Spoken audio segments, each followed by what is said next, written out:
What's going on, boys and girls? It is Brendan from Market Makers. Of course, guys, this broadcast is brought to you by me and Market Makers. So definitely check out our website, marketmakers.trade, the link in the video description.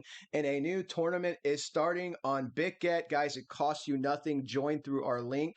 I believe it is at least another 100 Bitcoin. I'll have to check, but I think it's another 100 Bitcoin up for grabs.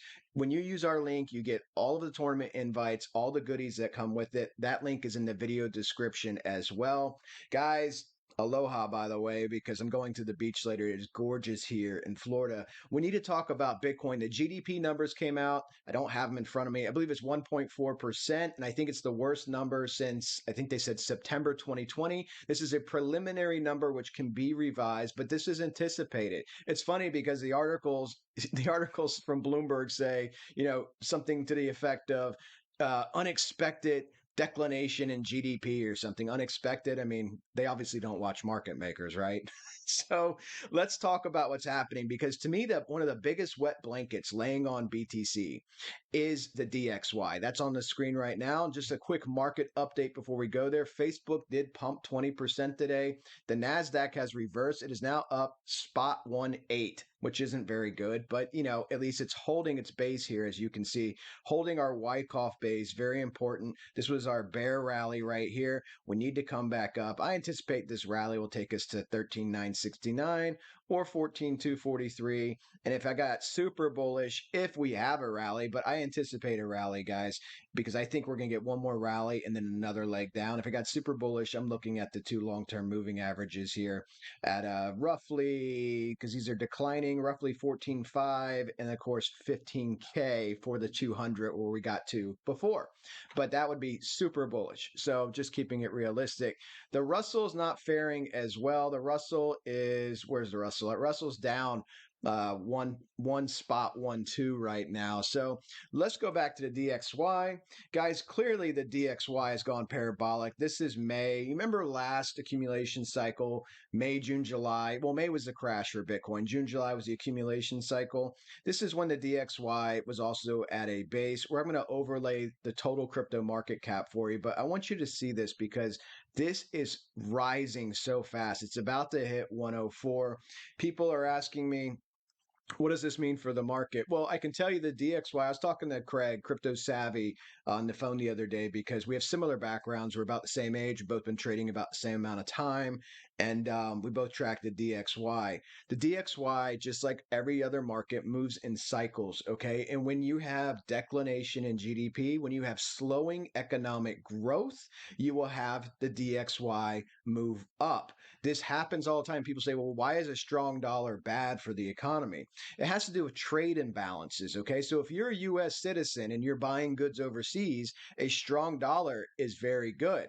However, other countries with weaker currencies versus a strong dollar won't buy our goods or services because it now costs more. Okay. So that's that inverse relationship. That's why you see countries like China intentionally manipulate their currency to keep it weak so they can keep that strong export they have going out to all the countries around the world. That, and of course, doing other things like slave labor and things like that. I'm sure that helps as well.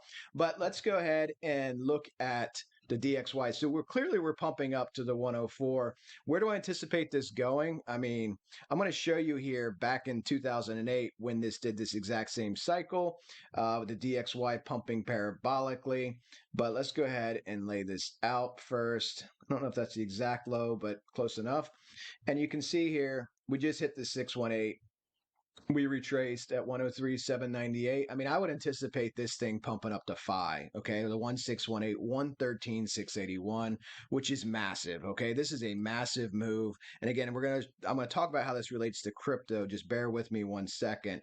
But from where we're at now, if we got anywhere up here, you're looking at another 9.5, 10% move in the DXY. Okay, obviously this will affect all your Forex pairs. This will affect worldwide economics as well. People are cashing up up. We had 2 weeks of record outflows of the market. I think 15 billion last week left the equities market, 11 billion the week before. I might have that reversed, but 2 weeks of record outflows for the year. So people are cashing up. A lot of people are pausing their buying. They want to see what's happening in these markets. Will they rally? Will they rally to resistance? Will they rally up to new all-time highs? You guys know my thesis on that.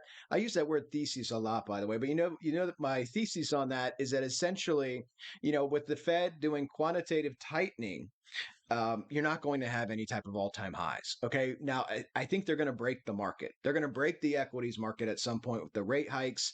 I think I saw a study the other day. The Russell 2000 is stocks number 1001 to 3000, right? So it's 2000 stocks.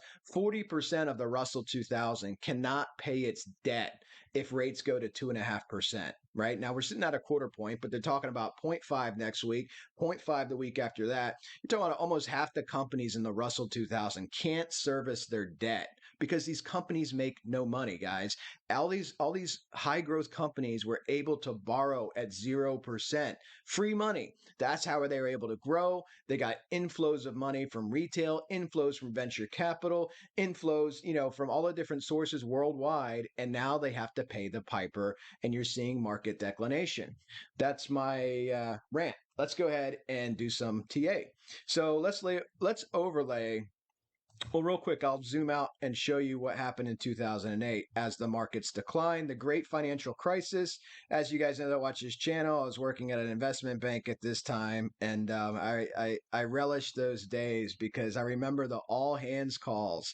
You in the U.S. will know what I'm talking about when you have all the executives on the conference calls that every single employee is on, coming on saying, "Don't worry, we are financially sound. This will not affect us. We have responsible fiscal management. We are not overexposed."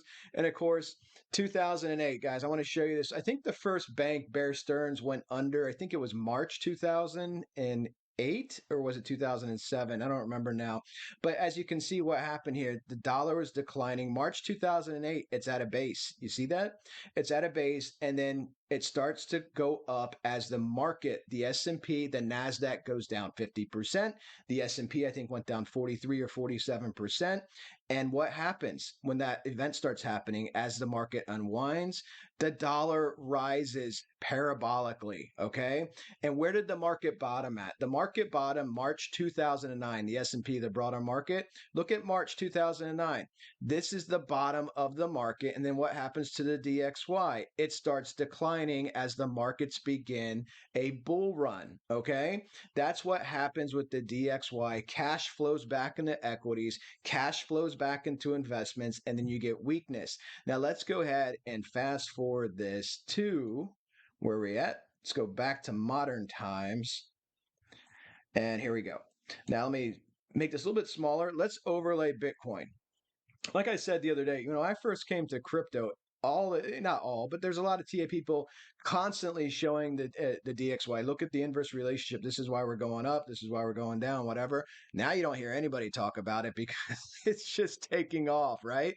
And you're not going to click on their 500K thumbnail if you understand what's ahead of you, the challenges that you're going to have with Bitcoin. But let's go ahead and look at this. So here's your Bitcoin. Now, again, not a one-to-one relationship, but just some general facts here. DXY strong up here back in March, after, again, well, here's another example. Look what happened with the virus crash. Okay. Look what happened in March. You fall down, the markets fall down, everything rises back up as the markets go on this parabolic bull run. As you guys know, parabolic in the sense of they went up massive amounts. I think I covered that in another video. I believe the Russell went up at one point 50% in 3 months. Okay. 50% in 3 months. The NASDAQ went up over 120%. I think the S&P went up over 110% or something from the low to the current high. These are massive moves, especially when the S&P typically returns 10 to 11% a year. So it's a massive gain, guys. It's a 12x gain over normal returns. And of course, the dollar falls down because of that money printing, stimulus, everything else. Look what happens as the dollar declines. Bitcoin down here in the virus low, the dollar starts declining, starts going sideways, declining. Bitcoin starts rising. Okay. Bitcoin rises up to its first all time high, falls back down. Simultaneously, the dollar's gaining strength. Bitcoin goes into accumulation. They both somewhat rise together here, but this is exactly where you're at now. Now you're in this. I mean, that is the best way to do this. Now you're in this parabolic rise of the DXY and Bitcoin, there's that 48,266, right? We don't know if we're going to go back up above it.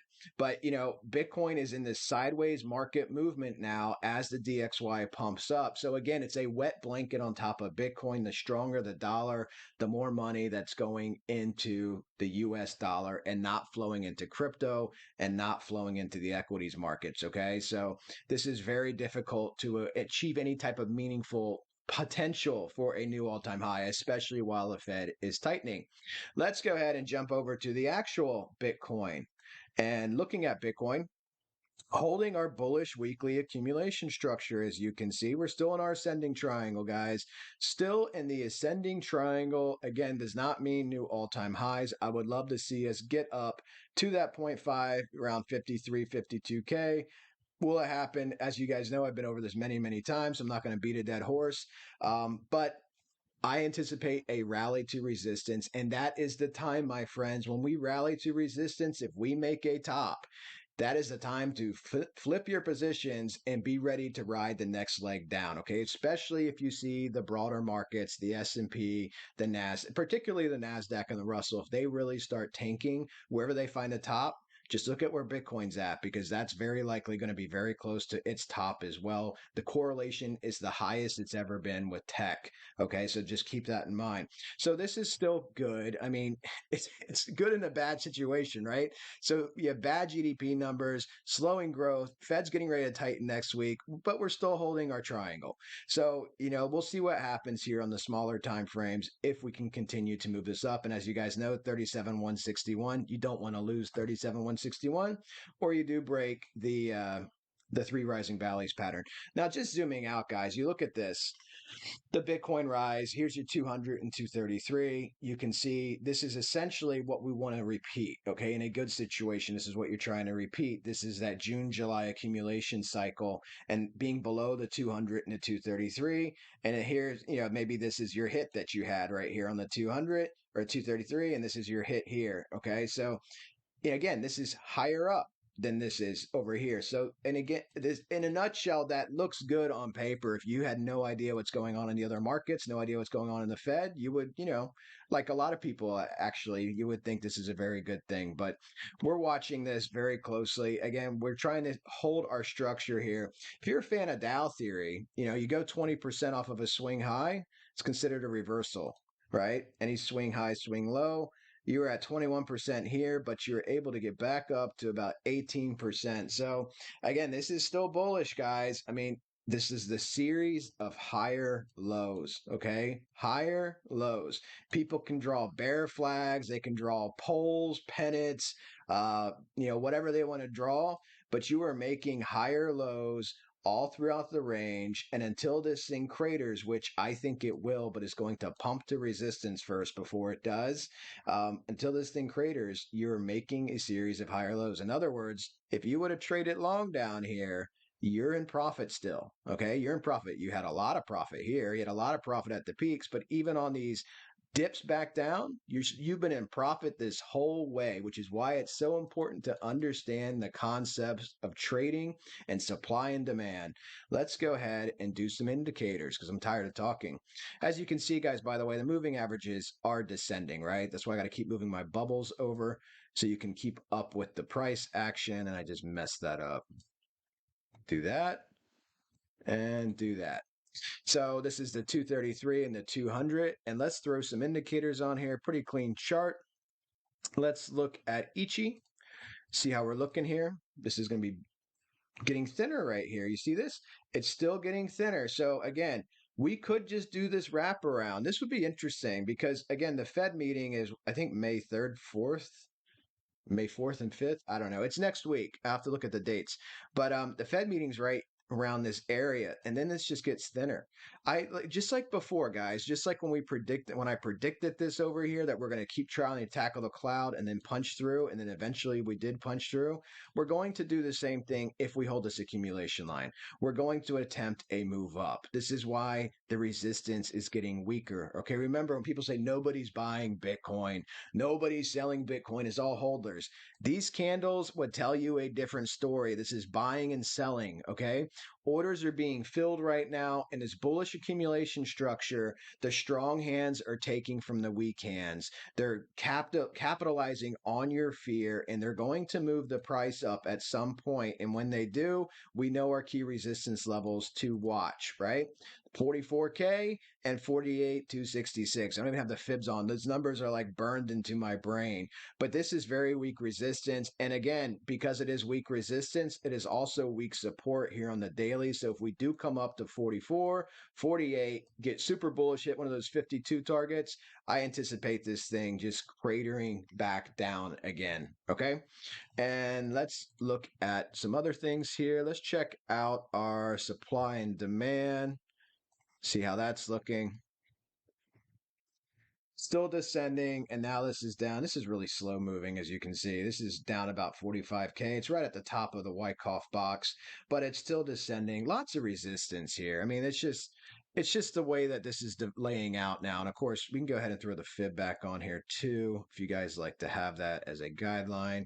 This is the fib that had the 48,266 for the top I predicted. And I showed you guys how to lay that out the other video. So definitely watch some of the old videos if you want to get some new techniques. So again, these are our resistance levels we're looking at very closely. And guys, in a bearish situation, you could end up just pumping up to something like 40, 41K, right? So just keep all that in mind. This is all relative to what's going on in the actual market. Let's look at our volume and everything. Volatility is starting to contract again. So we had a little bit of a price explosion, as you can see, a little bit of an upside. These couple of candles up, not a big opening of the channel. And again, like we talked about, this did peter out, right? So this is good because we did not get a big move yet. And ATR has been hitting right about this range on these moves. So we can see this come back down. And what we really want, obviously, particularly if you have a bias to the upside, you really want a big pump. You really want to hit a baseline and come up and get a substantial move up because it's going to take some power to get through some of these resistances, right? And we are in a time of volatility here. It's just pretty neutral. Candles, nothing fantastic here. Normal buying and selling. We are getting above the EMA, the 21-day EMA here on these larger candle structures. So that's expected. Today's candle's obviously still open. Yeah, that's about it. I mean, accumulation looks pretty flat. We're kind of in this range, just like we have been. So just keep an eye on the other markets, guys. Just pay attention to what's going on in the world. And lots of different events are happening. Let's check out our Caterpillar. I haven't done that in a while. Caterpillar's tightening. Okay, you can see that as well. You see this? Again, channel expansion. This is reverse engineered RSI. Channel contraction, right? And once this gets tight enough, you're going to get a big voluminous blow up like that. And hopefully this will be a nice wave. I really want this to pump. Hopefully this will be a nice wave. And I would love to see us get up to a beautiful target, defeat the 48,266. Love to see us get up to the low to mid 50s, 51, 52, even 55. I mean, that would just be glorious because, again, large operators, market makers, the bad market makers, this is max pain, right? This is everybody and their grandma buying in here. Oh my God, we're finally going to a new all-time high. That guy, Raoul Paul, is right. We're going to 500K this year. And, then the market makers will turn it around on you and max pain. Everybody gets stopped out and traps that liquidity, propels price further downward faster. And then, guys, that's the next leg down. And we have those targets on the weekly. We'll talk about all this stuff again tomorrow. Have a fantastic day, guys. Talk to you guys tomorrow.